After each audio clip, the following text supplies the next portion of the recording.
A mosey. A mosey is a word that can be used as a verb and a noun, otherwise a gerund, J-E-R-U-N-D. So to mosey means to leisurely drive around, observe things. A mosey is the act, is the act of moseying. It's an expression to say, get out, see what's around you, do it in a leisurely fashion. Maybe you'll learn something.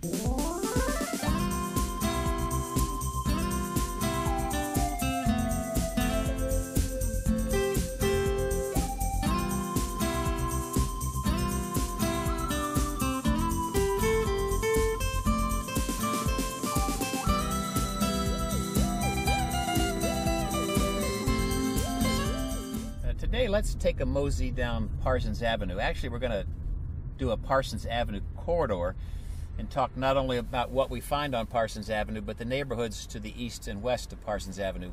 Parsons Avenue starts at East Broad Street. Now, we're just a little bit south of East Broad Street here on Oak Street. And Parsons Avenue goes really about 9.3 miles all the way down to London Groveport Road, State Route 317, down there by Scioto Downs. But when most people think of Parsons Avenue, they think of that part which runs from Livingston down to what I call the Viaduct, or down there by Columbus Castings. This is Old Town East. So this is a community that has a well-organized group that tries to save the historic structures and get responsible development. Let me slip over here just a little bit off on Brighton. But there's a building that Columbus School for Girls used to be a long time ago out here at Brighton in town. And I want to show you a building that was the dormitory. They actually had a dormitory there. It's now an empty building. This structure here, which is vacant, used to be part of the Columbus School for Girls a long time ago. No one's quite figured out how to reuse that building. You're going to see up on the left the headquarters for the Columbus Department of Health, or what they call Columbus Public Health. You'll get a look at it. It's a building that was built in 1874 as an institution for the state of Ohio, a school for the blind. And that operated that way until 1958, when the school moved to North High Street, north of Morris Road. And in that area up there was also the school for the deaf and the school for the blind.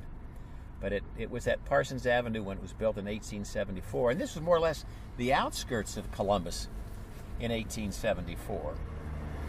As you know, Columbus right now is over 230 square miles. It's got over 810,000 citizens. So we're pretty big. We're pretty spread out. We just want to focus on some of the areas and some of the neighborhoods. Interesting about the interstates. We had built the interstates. It was the National Defense Act under Eisenhower to build interstates.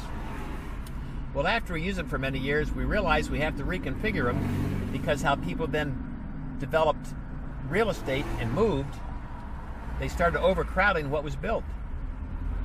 So one of these new overpasses is going to be a feeder route off Interstate 70 as you come west onto Mound Street. Now these freeway systems, when they're built, just chopped up neighborhood streets. But as we come under these bridges, you'll see these two buildings to the left and right. This is a significant economic force, an important public service institution, Nationwide Children's Hospital. In the last 2 years, it's gone through about over a $700 million renovation. And as we come up to Livingston and Parsons, you will see a major transformation of what this interchange looked like. The federal government put in about $15 million, and a lot of utility work got moved. So now this intersection is just beautiful. Children's Hospital is very important here, not only for what it does to help children, but what it's done for this area economically. Over there, you're going to see across from Children's the Center for Family Safety and Healing, and next to that is the Ronald McDonald House. Over here in this nice green lot, for the longest time, was a Kentucky Fried Chicken. It's gone now, and on the right we have a CVS Pharmacy, but for the longest time that was Bob Chevrolet. All right, now we're coming into what is Old Parsons Avenue. You're going to find a number of gas stations, a number of used car lots, a number of bars, a number of storefront churches. Up here on the left is the IGA store. This is Mike Little and his family. This is a long-established grocery store that's patronized quite a bit. Up on the right is Planks. It's also family-owned. Planks now are run by the descendants, Tom, John, and Mary Plank run Planks, and it's a wonderful place. Have breakfast or lunch. Their pizza has some sugar in it. It's an interesting taste. These buildings right here on the left and right, this used to be Gauger Kime Ford. It's interesting when you watch where Ford agencies start, where they go to, and where they end up. This Gauger Kime went way up on North High Street, just south of Worthington. Now that's closed, and it's way out on 70 now at Hilliard Rome Road. But you can see that there's not real tall structures. Start seeing German names. Reinhardt, because on our right we'll find German Village. Siebert, German names. A lot of retail stores that sell used appliances, car repair, and you can see a lot of bars here of various names. Barbershops.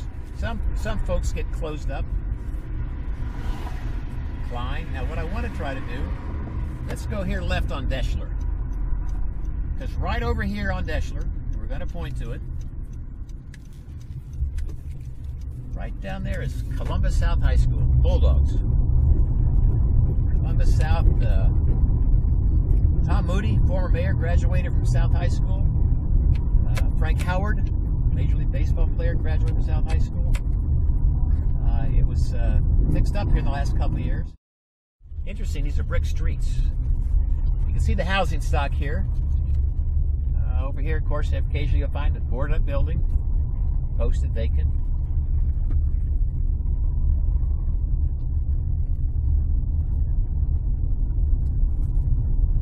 People taking it easy, sitting on their front porch here.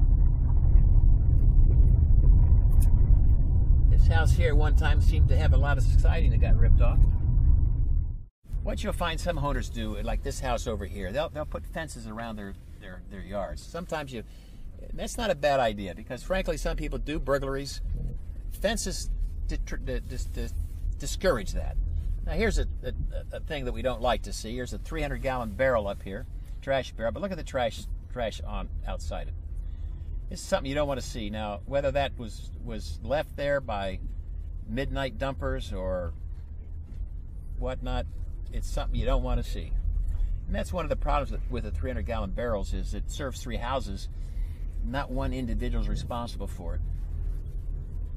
All right, we're going to take a peek down that alley. Now here's something you don't like to see. It's construction debris just dumped here. And the question is, how long has that been there? And who's going to pick it up? And that's just not good. Then, of course, you can see this graffiti, which is a derogatory expression for the police. And you can see this building here, which somebody had to figure out what to do with it, who owns it. Most people are in a hurry to get somewhere, and I'm just in a hurry to see what the heck's going on in the neighborhood. Again, here's boarded up properties on the right.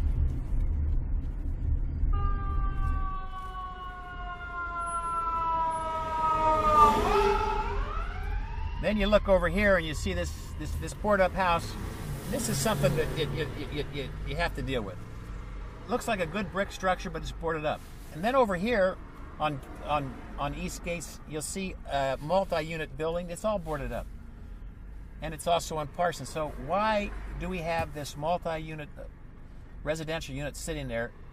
And what we do in the city attorney's office, working with code, we find out who the owners are and whether or not that building could be put to productive use. But it's always going to be an economic decision. Just taking a look at Old Parsons Avenue. Mithoff, again, you see these German names. A lot of Germans early on settled here in Columbus. My family, the Pfeiffers, we came to Columbus in the 1850s from Bavaria. So we've been around here a long time. The building up here used to be called Hal and Al's. This guy was I think it's vegan restaurant, and a lot of different kinds of beers, but it closed, and now it's a new Tato Heads, okay? On our right is a neighborhood called Schumacher Place, which is on the west side of Parsons. And west of Schumacher Place, of course, you'll run into German Village. But let's just go down here into Schumacher Place a little bit and get a sense of the neighborhood.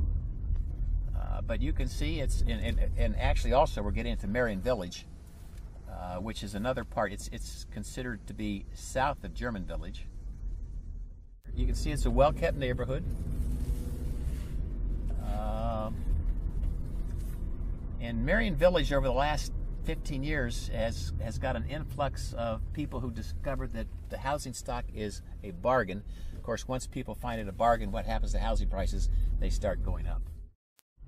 This whole south side 50 years ago was full of men and women who labored in a lot of industry that was on the south side. Federal Glass, among others. All those are gone now. So, you know, you have various villages, Steeltown, Hungarian Village, Marion Village. On the other side of Parsons, you have Vassar Village, Ganther's Place, Southern Orchard, all these neighborhoods with names. What's good about that is that there are people who organize the neighborhood for they get citizens involved in the neighborhood. And that's also good because then the citizens say to the local government, what are you doing to make sure you're giving me the services I need? Are you cleaning my streets? Are you giving me good police protection? You're picking up my trash and my recycles? What are you doing about street lights? So let's go back this way. Now, look at this street. Tree line, trees coming in over the street like a canopy. Houses and yards. This is the south side. This is part of the Parsons Avenue corridor. Look how nice this neighborhood is, how well kept these houses are. And I would suspect that you probably have most of these people active in their civic association. Look at this alley. Look how neat it is. Now, here's an example where the 300-gallon barrels work. You don't see trash around them. You don't see graffiti on the garages. It's all a good sign. It's a good sign of a neighborhood that's stable, and that the people who live here care about it. And you know, a lot of times people say, oh, the alley, who cares about the alley? Well, go down an alley. That'll tell you what's going on in the neighborhood to a great degree. Is it neat? Is it kept up? But this is neat. Now, here's another little thing you find on the south side. This cinder block building. You'll find several of these. And a long time ago, what you found in these were auto repair places. People running little auto repair businesses. And that may have been one at one time. Of course, running that business now would not be pursuant to code. Here's an empty house, vacant house, but this vacant house has a new roof on it. Its grass is cut, so whoever owns it is keeping it secure pursuant to Columbus's vacant structure code. So that's a good sign. Hungarian Village is called Hungarian Village because a lot of Hungarians moved here in the early 20th century, and several came after the 1956 Hungarian Revolution to here. But you can see this is a well-kept area. It's very encouraging to see this. Again, here's another one of those cinder block buildings I was talking about that you'll see scattered in the south side that ran businesses. And up here is a church. That is, if you'll take a look at it, the Hungarian Reformed Church. John Maloney, a former, now gone city council member, City of Columbus, I remember Rita, his wife, was Hungarian, just crossed my mind. She was from this area. Now up here is a vacant lot. On this vacant lot stood the South Side Settlement House. It was basically a gray structure that the settlement house had some financial problems. The city took it over, demolished it, but the city, with the help of other families, is trying to reinvest in the neighborhood. The Grody families, the folks that started the Natos, Kelly family, the Crane family, Mayor Coleman was able to get those folks to say, hey, help us do some things in the neighborhood where you grew up. And they came in. Oh, well, let's go over here and talk to these guys. Here's an example of what goes on in the South Side. These people are scrappers. Let's go see if we can talk to them, you know. How you doing? Everything all right? Yeah. Nice talk. What are you going to do, take it down to the scrapyard? Yeah. Okay, take care. Yeah. All right, I'm getting out of joint here. It's when you mosey, you find things. And one of the things people are concerned about with the scrappers is where do they get their scrap? Is it too hot today working? Too hot. Too hot? Everything going well? Oh yeah, not bad. Good to see you. This is a typical store you'll see on Parsons Avenue also over here, this Southside Cycle and Mower store. You'll find a lot of little repair shops here. You'll find a lot of used furniture and used appliance stores. Now, I was talking to Bob Lighty the other day, or he called me.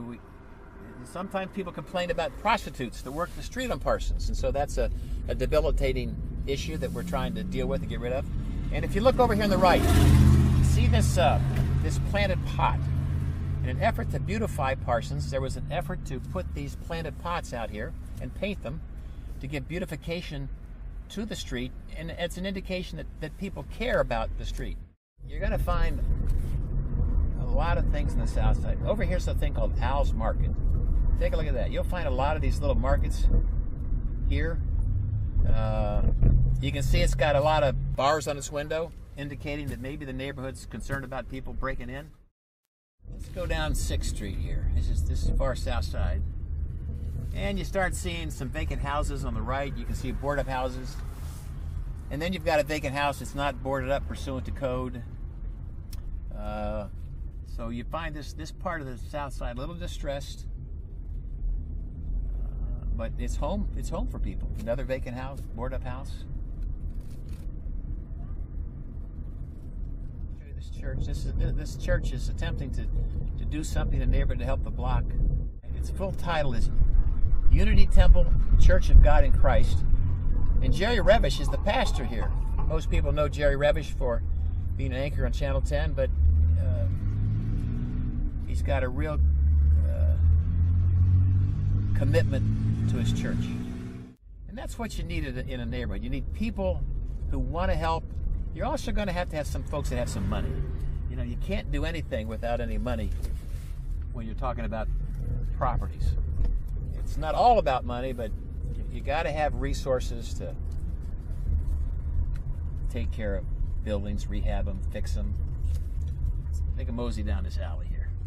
This guy is running something, either a car repair. It looks like it's a car repair business. Not unusual. That's what I remember is the old South Side. You see these independent operations.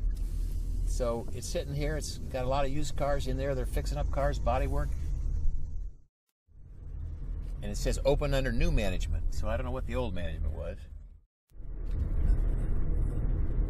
For a long time, people thought the south side was declining, but what you're going to find now is it's got a number of people, a number of organizations that are saying, we've got good neighborhoods down here. Come see what we've got. There's a church. It used to be called Reb Hozak. Now it's renamed itself Resurrection Missionary Baptist Church, run by Pastor John Little. Do this. It says no turn. Let's go over this viaduct. You can see this viaduct here. Yep. Here's these scrappers. Look at this. Now here's what these guys are doing. Whoever these guys got these things, and who knows where they got them, they're going to take them over here to I.H. Schlesinger, Inc., buyers of all scrap metals, copper, brass, and aluminum. But they got somebody's recycle container, and now they're going to go in there and try to get money for their scrap.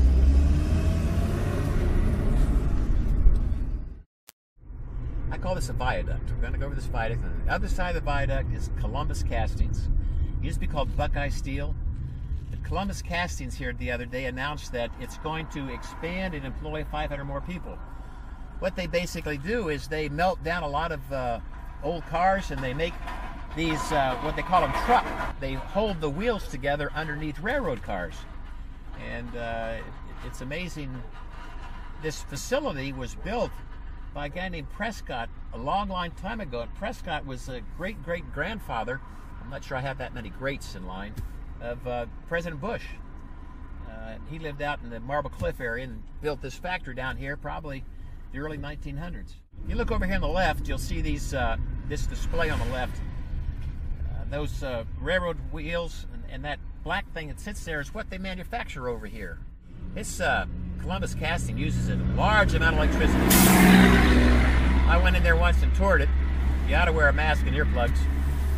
And they showed me how they have these big containers. They put all this scrap metal in, and then they put these prods in, hot electric, and melts it. Just amazing what they do. Here's a big old truck from Ontario, Canada. A lot of commerce moves on the interstate highway system. You know how we talked about the interstate up there at the northern part of Parsons. when it went through urban areas, it just took out neighborhoods, disrupted stuff, displaced people. All right, we're here at the south part of that 2-mile stretch. I might point out that Parsons Avenue has the Parsons Avenue Merchants Association. Tries to get the merchants together and bring some cohesiveness to the commercial strip. Okay, you get a sense here. We're coming down the viaduct, looking north on Parsons. As you can see, it's just 1 2-story buildings. Tight street. You see all those telephone poles. It's an older neighborhood. Get some empty storefronts. A lot of used furniture stores, a lot of used appliance stores. Of course, here again is the Maloney Health Center on our left. That's a wonderful addition down here, the John Maloney Health Center. Sometimes with these Moseys, we jump out and talk to people. Normally, if I didn't have a camera, I'd talk to the letter carrier, but sometimes the federal employee might say, I can't talk to you on camera, I can't talk to you on camera. So, frankly, when you share Moseys, like we're doing, it inhibits our ability to just engage sometimes individuals without their fear of being on film. But let's see if we can't find somebody who might want to talk to us. We've been doing a video of the Parsons Avenue corridor. Oh, okay. And normally I'll talk to people, but most people don't want to talk to you on camera. So tell us about, you're keeping your house great shape. Thank you. What community do you call yourself? This is Vassar Village. Vassar Village. So tell me about your neighborhood. What do you? Well, I can say this right here. My house is the oldest one in the Vassar Village area. How do you know that? Because of the history from this map and so forth. How old is your house? It was 1908.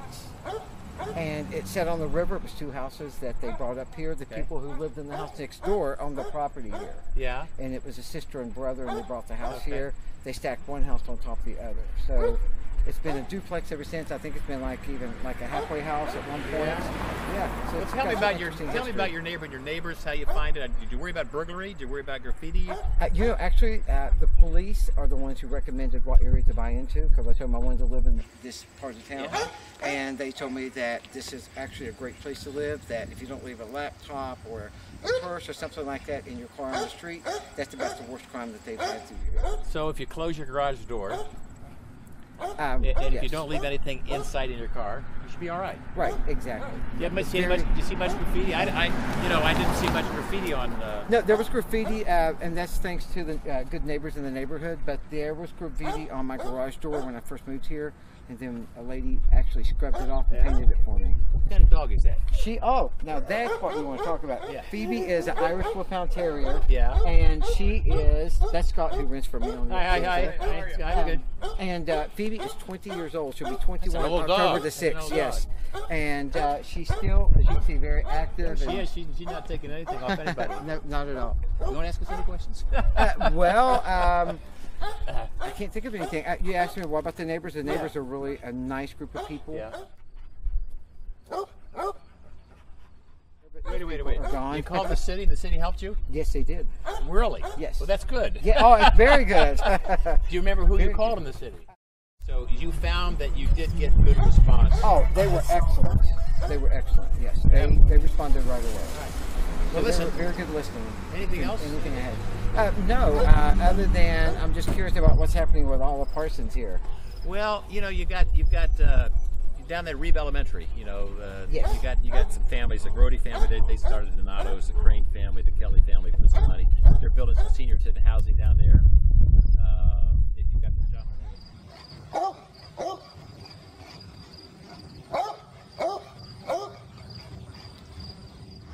And that's it. That's our Parsons Avenue Mosey. Just trying to get a sense of a location, of a place that everybody has heard of Parsons Avenue, the Avenue. So now we've been there.